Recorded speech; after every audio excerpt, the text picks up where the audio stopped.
de tudo é que em muitas igrejas já estão criando, que eu nunca vi, mas já é o que se mais fala pelos netcrentes, e aqueles que só falam na internet e só pregam lá, porque existe o teólogo na internet e o teólogo da internet. Existe o pastor na internet e o pastor da internet. E os homens com vários tipos de teorias que se chamam de teologia, fazendo com que as pessoas olhem simplesmente para dentro de si mesmas, e assim com suas sabedorias, conhecimentos e misturas de filosofias humanas, não abrem mais as escrituras. Não se há o interesse pela mensagem sagrada, principalmente centrada na pessoa de Cristo Jesus.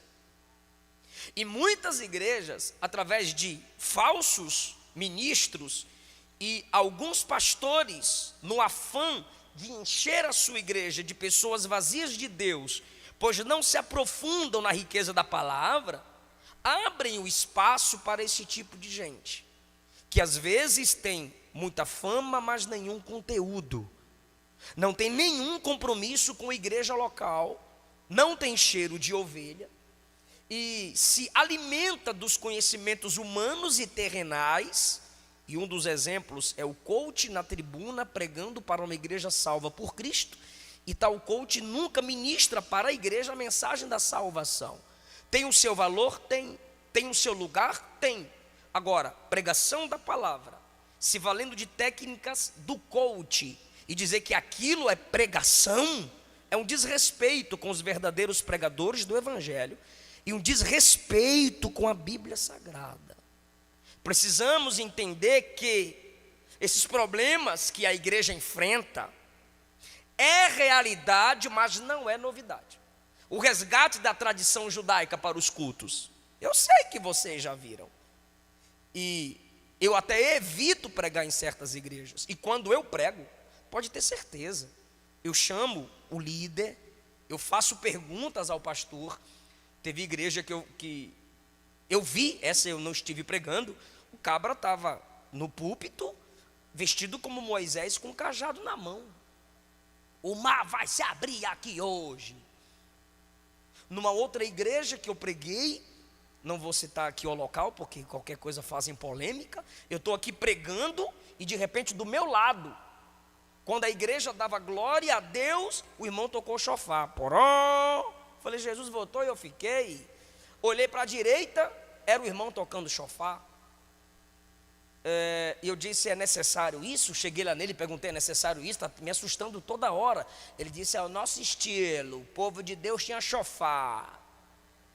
Fui em outra igreja interior do Pará e tinha 3 cadeiras na tribuna, amarela, branca e verde. Eu me prostrei para orar na amarela, e o obreiro disse, é a cadeira do Espírito Santo. Aí eu fui na vermelha, é a cadeira de Jesus. Aí eu falei, aqui é do Pai. É do Pai.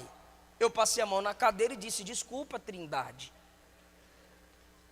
E perguntei ao pastor, que hoje é meu amigo, todo seminário que eu faço presencialmente, ele vai, né, pastor Ednilton? Tirou as cadeirinhas, né, vaso? Eu cheguei para ele no final do culto e perguntei, Deus é onipresente? Sim, pastor, Deus é onipresente. Sendo ele onipresente, por que você crê que ele está sentado em 3 cadeiras na tribuna de sua igreja? Você crê que ele é onipresente, coloca 3 cadeiras na tribuna para dizer que ele está sentado ali. Não, pastor, é só para honrá-lo. Como é que você honra um Deus onipresente dando 3 cadeiras para ele? Você está dizendo, limita-se aqui.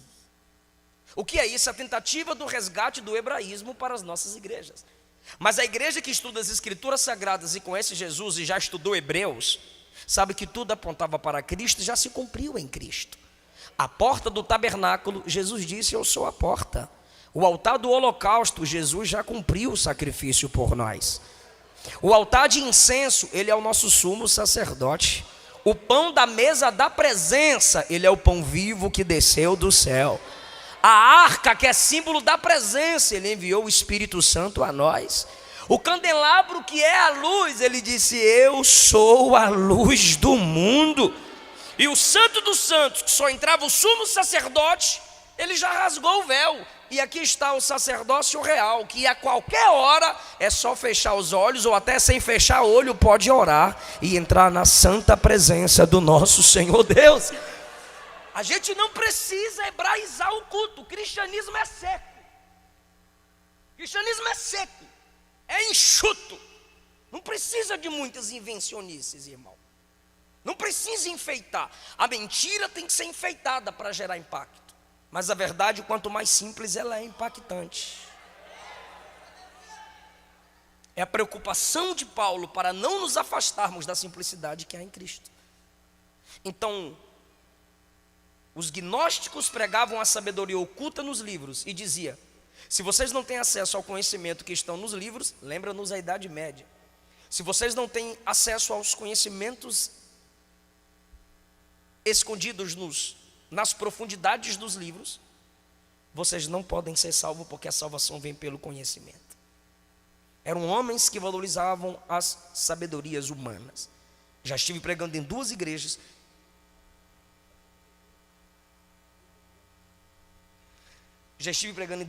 Pastor Binaí, que no final da mensagem, enquanto o pastor presidente me levava para o hotel, ele disse: você prega demais, mas você tem que estudar mais humanas,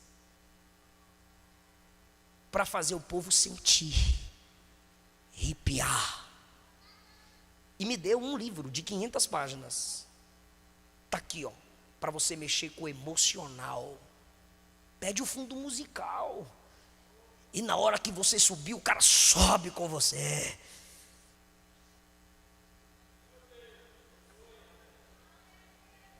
E tem técnicas para que eu mexa com a sua emoção, te fazendo desprezar a razão. Essa é a preocupação de Paulo. Vou entrar no texto agora. A igreja era atacada pela tentativa do resgate do sistema judaico, pelo misticismo. É muito anjo, é muito fogo. Miguel está aqui, Miguel está ali. A irmã sonhou com um anjo louro dos olhos azul, diz que é o anjo.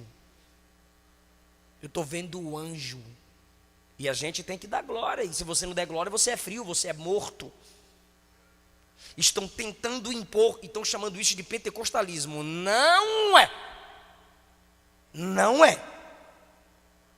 Se esse for o pentecostalismo, a gente não é bíblico. O que isso gera em Paulo, que faz Paulo lembrar a igreja a sua identidade? 30 minutos eu encerro. Versículo 1. Eu quero que vocês saibam quão grande combate tenho por vós. Paulo está dizendo: essas heresias, esses falsos pregadores me tornam pastor guerreiro. Deus sabe das batalhas nos corações de nossos líderes. Deus sabe dos combates nos corações de cada pastor que se esforça para que sua igreja se desenvolva na doutrina bíblica. Que tipo de combate Paulo está falando? Primeiro, um combate na oração, pois ele está distante dos irmãos. Ele diz: eu tenho combate por vós, pelos que estão em Laodiceia, outra igreja com a qual ele se preocupa, e por todos que não viram o meu rosto em carne. Ele está dizendo: eu tenho igrejas plantadas, tenho discípulos que nunca me viram pessoalmente, e eu estou preso aqui em Roma, doidinho para estar pessoalmente aí, para encarar esses falsos mestres cara a cara.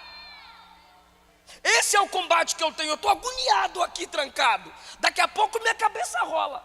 Só que mesmo debaixo de ameaça de Nero, eu estou agoniado. A expressão combate aqui é agonia. Eu estou agoniado de não estar aí ensinando vocês. Eu estou agoniado de não estar aí falando cara a cara com esses hereges. Eu quero combater contra eles. Mas como eu não posso combater contra eles na pregação, eu estou combatendo por vocês em oração. Irmão, qualquer distância é encurtada pelo poder da oração. Porque eu perto eu faço, agora eu orando não há nada longe do Deus que é onipresente, Ele faz. Então Paulo, o combate de Paulo aqui é a intercessão. Como é que nós combatemos com e pelos nossos irmãos? Orando. Perceba que Paulo escreve o conteúdo, mas intercede. Paulo exorta a igreja como profeta, mas intercede por ela como sacerdote. Deus não usa na autoridade de profeta quem não tem um coração de sacerdote. O mesmo Paulo que escreve para teologizar é o Paulo que intercede para que a igreja não fracasse. Esse combate, essa agonia é na intercessão. É uma lição para mim como pregador e pastor.